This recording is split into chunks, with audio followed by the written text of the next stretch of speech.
Bonjour mes petits élèves de 7e Bio 4, j'aime bien dire petits même si vous êtes parfois presque 2 fois plus grands que moi. Bref, j'espère que vous allez bien, vos proches se portent bien. Je profite des vacances pour avancer un petit peu, pour faire des vidéos, pour pouvoir souffler un peu parce que ça me donne beaucoup de boulot. Voilà, mais je sais que vous en avez aussi beaucoup, donc voilà, je sais que c'est équilibré. J'espère que tout va bien se passer. Voilà, je vous souhaite le meilleur, vous le savez. Alors, je continue mon cours sur l'évolution, donc toujours le troisième chapitre, et j'étais arrivée à la fin de la sélection naturelle. Là, je suis à la page 17. Je vais vous donner un exemple amusant, façon de parler, parce qu'il y en a qui ne sont pas amusés, mais de sélection naturelle. Et puis, je passerai au phénomène de spéciation, donc la formation de nouvelles espèces. Et on aura terminé ce troisième chapitre sur les théories de l'évolution. Donc, juste un exemple, donc on a parlé de la sélection naturelle assez, je veux dire, de façon assez complète, en parlant des différents types de sélection naturelle. Alors, juste ici, j'aimerais vous parler d'un exemple, je vous disais, concret. Alors, vous savez ce que c'est la drépanocytose ou l'anémie falciforme. Donc, la drépanocytose ou l'anémie falciforme, c'est une maladie génétique qui est récessive et qui touche beaucoup de personnes en Afrique. Et ça donne quoi comme résultat? Eh bien, ça donne malheureusement, donc c'est dû à juste une mutation d'une paire de bases dans l'ADN, et à cause de cela, eh bien, l'hémoglobine n'a pas la bonne forme. Je vous rappelle tout depuis le début. Comme l'hémoglobine a une forme fibreuse au lieu d'être globulaire, eh bien, les globules rouges ne vont pas avoir la bonne forme non plus. Donc, au lieu d'avoir une forme biconcave, donc ronde et biconcave de profil, ils vont avoir une forme de fossile, comme on dit toujours. Ils vont avoir tendance à s'accumuler dans les vaisseaux sanguins et finalement à les boucher, et la personne va finir par mourir de cette maladie. D'accord? Donc, évidemment, les personnes atteintes sont les personnes qui ont 2 fois le gène, l'allèle, pardon, récessif. Ok? Alors, ce qu'on a remarqué, c'est que dans les populations ici en Europe, par exemple, il n'y a pas beaucoup, cet allèle récessif n'est pas très présent, ou dans le nord des États-Unis non plus. Mais par contre, il est beaucoup plus présent en Afrique ou dans les zones infestées par le paludisme. Et ça, c'est un bon exemple de sélection naturelle.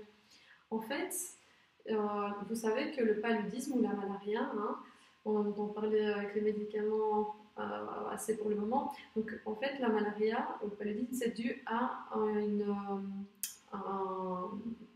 un parasite qui est véhiculé par un moustique qu'on appelle le moustique de type anophèle. Donc, c'est les femelles qui viennent piquer la personne et qui, dans leur salive, vont transmettre ce fameux parasite. D'accord? Et la personne va attraper des fièvres, etc. Et ça va revenir régulièrement. Donc la malaria est quelque chose qui revient régulièrement, dont on ne se débarrasse pas facilement, enfin, même des années après l'avoir eu. Et vous savez que c'est un gros fléau en Afrique, contrairement à ici. Donc, oui, pourquoi je dis contrairement à ici? Parce que le moustique de type Anophèle n'existe pas dans nos régions. Tant que le réchauffement climatique n'est pas encore trop grand, eh bien, nous échappons à la malaria, donc au paludisme. C'est la même chose, hein, malaria paludisme. Donc, je disais qu'il y avait un cas de sélection naturelle là-dedans. Eh bien, pourquoi est-ce qu'on retrouve, comment ça se fait, les scientifiques se sont posé la question de pourquoi ils retrouvaient beaucoup d'allèles récessifs, donc qui donnent la maladie, dans les pays africains, beaucoup plus que dans d'autres pays, donc dans les pays touchés par la malaria. Eh bien, ils se sont posé la question de s'il y avait une influence par rapport à la maladie ou au moustique. Et ils ont trouvé que le moustique, donc ce fameux moustique de type Anophèle, eh bien, il n'aime pas prendre le sang. Donc, vous savez, quand un moustique vous pique, il prend des globules rouges, donc du sang. Eh bien, il n'aime pas prendre du sang dont les globules rouges sont en forme de fossiles. Il n'aime pas. Donc, il ne va pas piquer les individus qui sont malades. D'accord? Alors, vous allez me dire, oui, c'est la peste ou le choléra, donc on est malade de la malaria, soit on est malade de la drépanocytose, de l'anémie falciforme.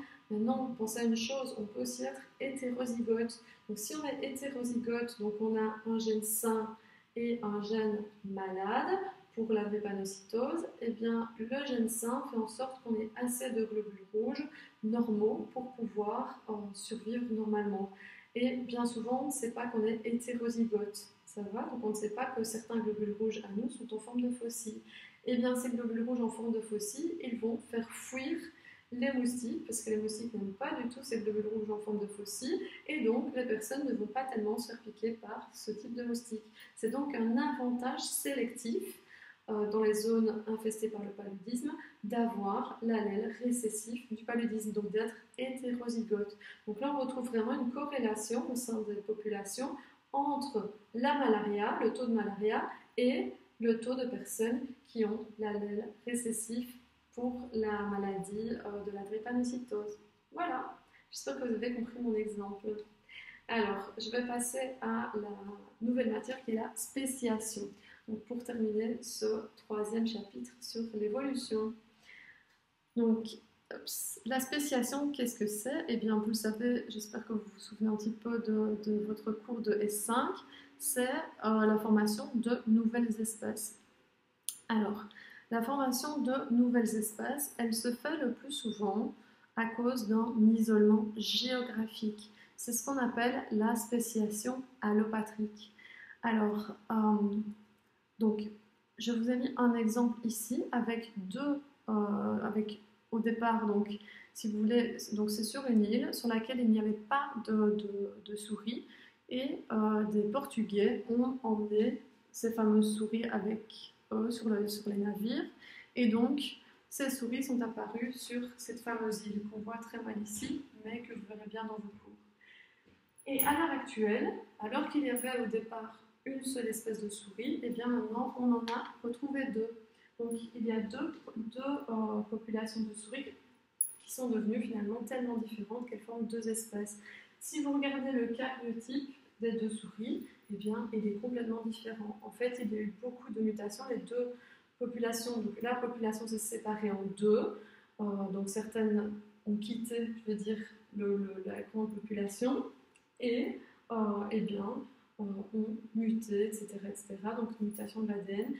Certains chromosomes ont fusionné et donc on a une nouvelle espèce.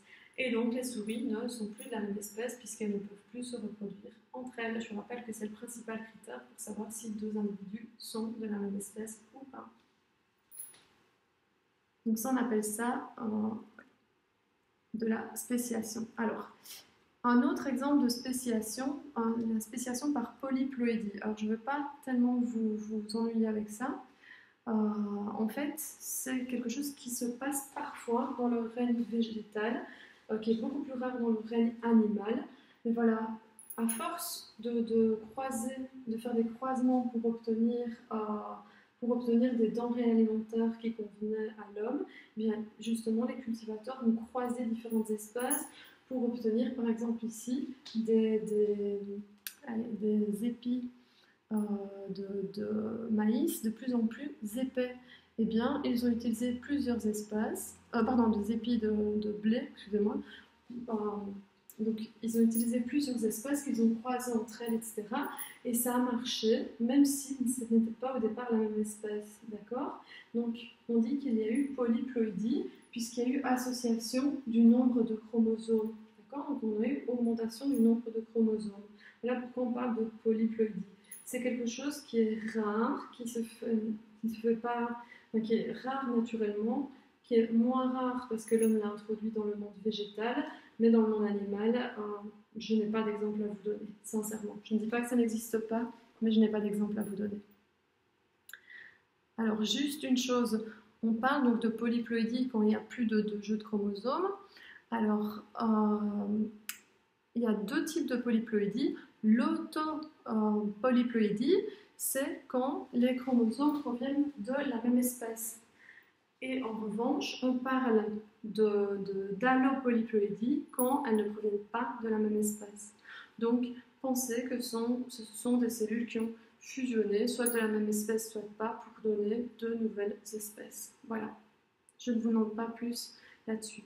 Ça, c'est ce qu'on appelle la spéciation, ça c'est important, sympatrique. Donc ça se fait voilà, de façon aléatoire avec quelque chose de génétique, mais je vous dis, dans le monde végétal, ça a déjà eu lieu de façon naturelle. C'est rare, mais ça a eu lieu. Dans le monde animal, je ne connais pas d'exemple à l'heure actuelle. Alors justement, les types de spéciation, eh bien, le plus souvent, comme vous l'aviez vu en cinquième, la spéciation est due à la formation d'une nouvelle barrière géographique qui sépare une population en deux. Exemple avec ce schéma que vous aviez déjà dans votre cours de S5, pour ceux qui étaient dans S5. Donc ici, on a une population de plantes, d'accord, elles sont plus ou moins toutes de la même taille.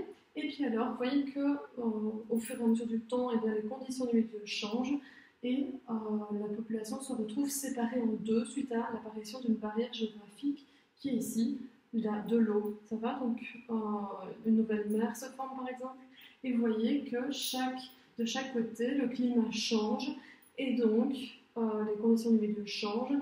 Les populations sont amenées à s'adapter à leur nouvel environnement. Autrement dit, celles qui ne sont pas adaptées meurent, donc disparaissent et ne sont pas sélectionnées. Donc c'est un phénomène de sélection naturelle. Et petit à petit, on voit apparaître des plantes moyennes et des plantes plus grandes. D'accord ? Et puis alors, imaginons que ce bras de mer disparaisse. On a des plantes plus petites et des plantes plus grandes. Est-ce qu'elles sont toujours de la même espèce? Donc, si elles savent se reproduire entre elles, la réponse est oui. Mais si elles ne savent plus se reproduire entre elles, eh bien la réponse est non. Et donc, il y a eu spéciation. Donc, la spéciation se fait le plus souvent à cause d'une nouvelle barrière géographique. D'accord? Donc, comme on vient de le voir, c'est ce qu'on appelle, je le rappelle, la spéciation allopatrique. Allopatrique. Ok? Pour terminer avec ça, donc Darwin, lui, il avait plus l'idée que la spéciation se faisait par polyploïdie, etc., etc. Donc, autrement dit, de façon sympatrique. Donc, par exemple, au sein d'une forêt, de nouveaux arbres apparaissaient parce que, naturellement, il se passait quelque chose qu'il ne pouvait pas expliquer génétiquement à l'époque, mais c'était ce phénomène de polyploïdie. Et d'autre part, on sait aujourd'hui que la spéciation se fait le plus souvent de façon allopatrique, c'est-à-dire suite à une nouvelle barrière qui sépare la population en deux. Et chacune est amenée à s'adapter, donc est sélectionnée, est amenée à s'adapter de mieux en mieux à son milieu. Voilà, j'espère que vous avez compris. Donc allopatrique, barrière naturelle, sympatrique, c'est quand il y a polyploïdie et c'est extrêmement rare. Voilà. Alors les conséquences de la spéciation, eh bien, elles sont les suivantes. Elles permettent de conserver des innovations génétiques, elles permettent de s'adapter de mieux en mieux à nos milieux de vie, et elles permettent surtout d'avoir une diversité énorme du vivant, puisque la spéciation, par définition, c'est la création de nouvelles espèces ou l'apparition de nouvelles espèces. Ok ? Donc, cette micro-évolution, je veux dire, au sein des populations, donne une macro-évolution au sein de la biosphère de la planète. Voilà. Alors, je termine avec la théorie des équilibres ponctués. Donc, avant, on pensait plutôt au gradualisme. Donc, ça, c'est les deux grandes théories. Celle qui est la plus retenue, c'est celle des équilibres ponctués. Avant, on pensait par exemple que les papillons que vous voyez ici changeaient de couleur petit à petit, donc graduellement, du coup, gradualisme, et pouvaient se séparer pour former deux espèces distinctes. On pense maintenant aujourd'hui que l'évolution, et vous le savez, est buissonnante. Je ne vais pas vous mettre pour qu'on voit, voilà. Que l'évolution est buissonnante avec des branches perdues, etc., qui ne sont pas représentées ici. Mais en gros, ici, il y aurait eu un changement, une catastrophe, un éboulement de terrain, je sais pas moi, plus de prédateurs ou disparition d'un prédateur, et donc formation de nouvelles espèces qui ne sont pas de la même couleur. Donc c'est pas graduel, d'accord? Ça ne se fait pas petit à petit, mais ça se fait par étapes suite à différentes pressions de l'environnement, je veux dire comme ça. Voilà, j'espère que vous avez compris ce cours. Qu'est-ce que j'ai d'autre à vous dire? Oui, je crois que c'est à peu près tout, oui. Donc, n'oubliez pas, donc, oui, j'ai mis l'exercice dont je vous parlais sur euh, la théorie de Weinberg et Hardy. Je l'ai mis à la dernière page du cours, d'accord? Vous pouvez le faire et il y a la solution. Si vous avez des questions, j'y répondrai avec plaisir. Voilà, je vous embrasse et bon, je ne sais pas comment me mettre pour qu'on se voit. Je vous embrasse et bon travail à tous, bon courage. Prenez soin de vous, prenez soin des autres. Bisous de loin. Ciao, ciao.